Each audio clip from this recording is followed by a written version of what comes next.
If you still think the United States is just issuing press statements and empty warnings, then you haven't been paying attention. Something has shifted, loudly, visibly, and unmistakably. The skies over Sokoto are no longer just Nigerian airspace, they are now part of a much bigger chessboard. The ego didn't circle. It landed. And it didn't land to negotiate, it landed to change the rules. This is not social media noise or diplomatic poetry. This is the hard reality of a new phase in Nigeria's security story, driven straight from Washington. Under Donald Trump, the message is blunt: insecurity will no longer be tolerated as background noise. And the headline says it all: U.S. forces to protect Nigeria is no longer a rumor. It's a plan already in motion. Today, Thursday, January 29, 2026, Abuja woke up to a different kind of tension. Inside also rock, the atmosphere is thick, heavy, and electric. This time, America didn't send condolences or strongly worded statements. They sent their heavyweights.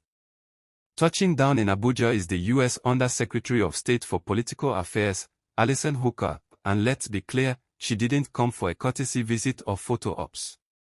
She's here to lead the very first U.S.-Nigeria Joint Working Group, and the agenda is brutally simple: security, security, security. If her name sounds new, her resume is not. This is not a rookie diplomat learning on the job. Alison was deep in the trenches during Trump's first term, handling some of America's toughest global flashpoints, including North Korea and Asia. In Washington, she's known as the engine room of U.S. diplomacy. So when Trump sends her personally to Nigeria, it's a signal flare to the world: Nigeria has just been upgraded to Category A priority. And this visit didn't come out of thin air. Cast your mind back to Christmas Day, December 25, 2025. While many Nigerians were serving jollof rice and chicken, reports quietly emerged that U.S. aircraft had carried out surprise airstrikes on Islamic State-linked targets in Sokoto. That wasn't the operation. That was the warning shot. Alison presence in Abuja is the paperwork that turns that warning into policy. Behind closed doors, she's sitting with Nigeria's top security leadership, mapping out how American intelligence, surveillance, and military muscle will combine with Nigerian boots on the ground to flush terrorists and bandits out of the northwest and northeast, for good. So the big question is, why now? The answer is simple: the Trump factor. Since returning to office, Trump has repeatedly raised alarms about what he calls the persecution of Christians in Nigeria. Late last year, Washington redesignated Nigeria as a country of particular concern on religious freedom grounds. Abuja didn't like the label and pushed back hard. But instead of arguing over words, both sides have now chosen a common target: the killers themselves. America's position is clear: if you say you're fighting them, let us help you finish the job faster. And this is where things get serious. While handles the diplomacy, the U.S. military is handling the muscle. The Deputy Commander of U.S. Africa Command, John Brennan, also touched down in Abuja, and what he said should send cold fear through every bandit camp. His words were direct: the U.S. is getting far more aggressive against ISIS-linked threats, and partners will now access equipment with fewer restrictions. Read between the lines. For years, Nigeria complained that Washington blocked access to top-tier weapons over human rights concerns. Under this new administration, those gloves are coming off. We are talking deeper intelligence sharing, satellites watching forest corridors, faster delivery of attack helicopters, and drones that don't blink. But, and this part matters, there is a line the U.S. says it will not cross. Brennan was explicit: no permanent U.S. military base in Nigeria. No land grabs. No tank parks. No drone bases stamped, made in America.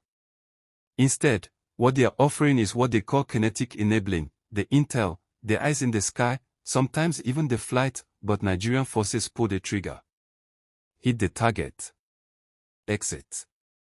Clean and fast. Now pause here, because this is where opinions split. Some Nigerians are saying, finally, real help. Others are asking the harder question: what does this mean for sovereignty? Are you comfortable with American drones monitoring your forest? Does this partnership feel like protection or pressure? Drop your honest thoughts in the comments. No filters. And if you're enjoying this breakdown without the boring grammar and recycled talking points, smash that like button. It helps this conversation reach more Nigerians. If you haven't subscribed yet, now is the time, because the next update might not be a speech, it might be an operation. Zooming out, there's more to this visit than guns and generals. Alison is also talking money. Because here's the truth nobody escapes, security and economy are twins. Investors don't build factories where kidnappers control highways. Secure the north, and you unlock markets, farms, and industries. If it works, it's a win-win. But the pressure on Abuja is intense. This joint working group isn't a handshake meeting, it's a monitoring system. Washington will be watching closely to see whether killings in vulnerable communities actually stop.